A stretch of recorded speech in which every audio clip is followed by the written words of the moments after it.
In today's video, I'm going to teach you how to connect notes together in Obsidian Mobile.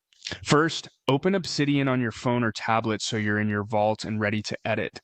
Connecting notes is one of Obsidian's most powerful habits because it lets related ideas find each other without you having to remember where everything lives.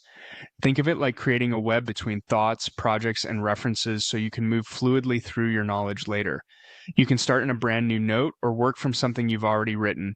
If you want a fresh page, create a new note and give it a quick title so it's easy to recognize. If you'd rather link from something that exists, tap the box icon at the top to browse and open the note you want to work in.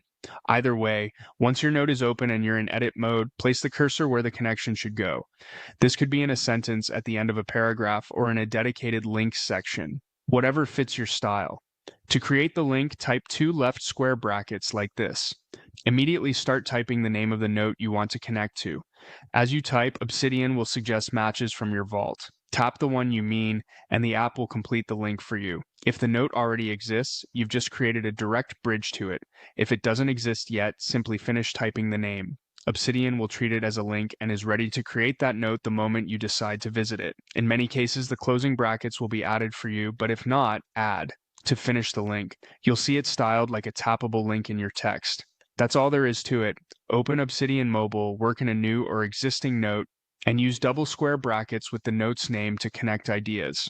Repeat this anywhere a connection makes sense, and over time your notes become a navigable, living network that makes finding and using your knowledge faster and more natural.